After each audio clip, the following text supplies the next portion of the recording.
Сегодня мы продолжаем говорить на мою любимую тему, я надеюсь, на вашу любимую тему, на тему образования.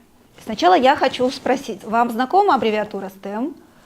А что вы знаете о программе «Девочки в науке»?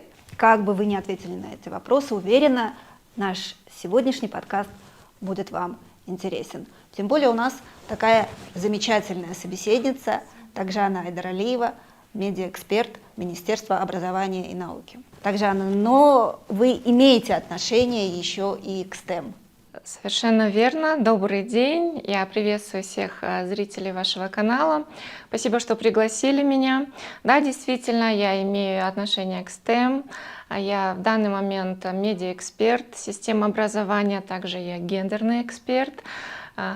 Также я являюсь действующим вице-президентом Ассоциации женщин в энергетике, то есть то самое, которое непосредственно касается именно женщин, именно в науке, именно в инженерии.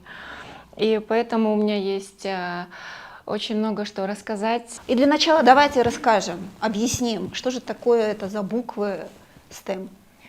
STEM — этот акроним, он состоит из аббревиатуры, это наука, математика, инженерия, технические науки. Ну, я поясню, что это латиница и пишется. Да. Но мне больше нравится тот вариант, когда в этом акрониме присутствует еще одна буква A. По статистике, по прогнозам, по анализам ученым, в ближайшем будущем 90% профессий будут требовать навыков именно STEM. То есть настолько они важны. Если мы хотим быть востребованными специалистами, мы обязательно должны дать и себе, и детям навыки в этом направлении. Мы можем переучиться. Переучиваться никогда не поздно. Сегодняшний мир — это получать образование, учиться, переучиваться всю жизнь. Постоянно делать для себя перезагрузку. Это нормально, это требование сегодняшнего мира. И почему именно для Кыргызстана это важно, именно для девочек Кыргызстана? К сожалению, на сегодняшний день мы с вами наблюдаем, что у нас идет финансовое насилие, семейное насилие именно в сторону девочек в семье, правильно?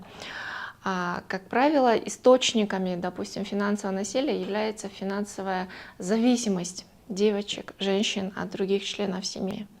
Если мы дадим нашим девочкам в Кыргызстане STEM образование, это будет означать, что они будут финансово независимыми. Это означает, что будет снижаться уровень финансового насилия и иных видов дискриминации девушек, женщин в Кыргызстане, которые на сегодняшний день, к сожалению, имеют место быть. Например, в энергетике в 70-е, даже 80-е годы были переключатели, вот такие они большие были, чтобы переключить которые требовалась действительно физическая мужская сила.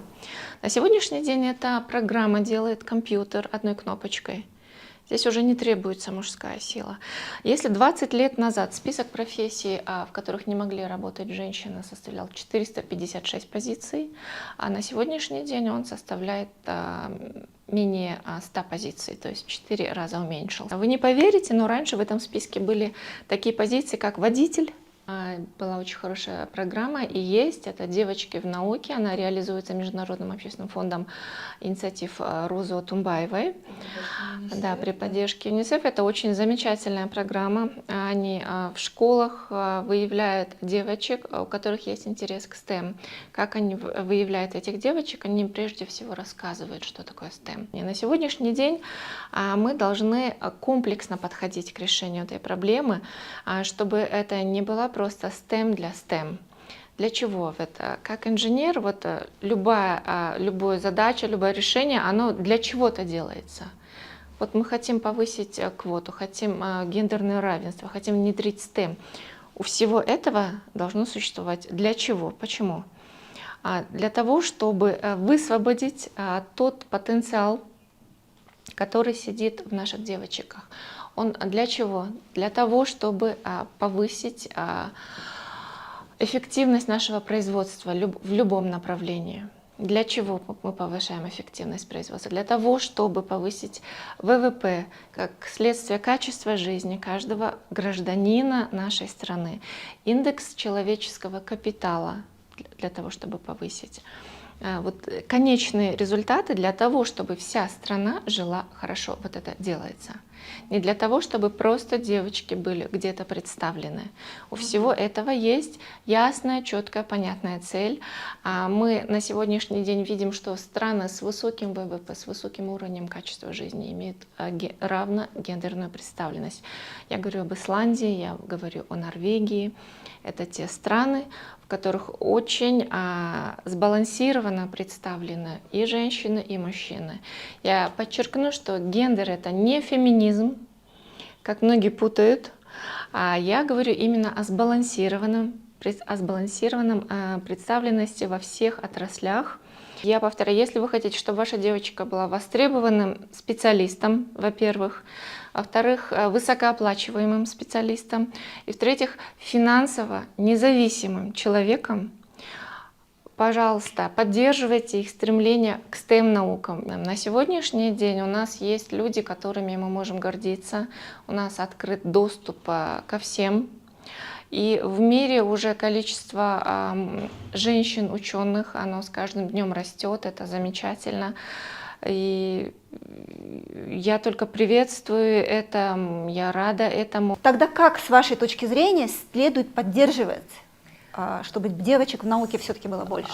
Во-первых, проводить широкие информационные кампании.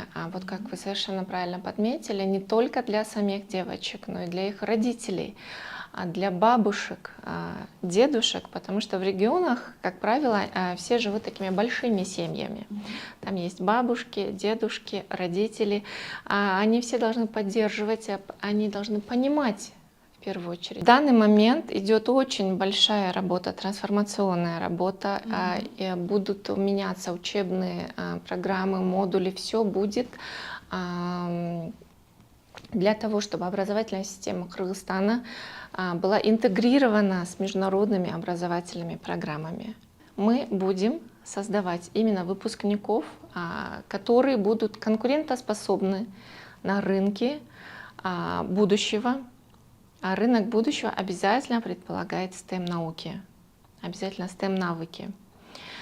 Здесь входит не только инженерия, здесь также входит коммуникации, коммуникабельность, чтобы инженер мог рассказать, показать, зажечь людей своей идеей. То есть, собственно, объяснить, да. что это Собственно, вот такое. объяснить, показать, не только объяснить, а сделать так, чтобы вы поняли. Социализация, вот эти все навыки, они будут комплексно идти. Для этого идет также разрабатывается программа подготовки и переподготовки педагогических кадров, которые будут работать по преподаванию этих STEM-наук.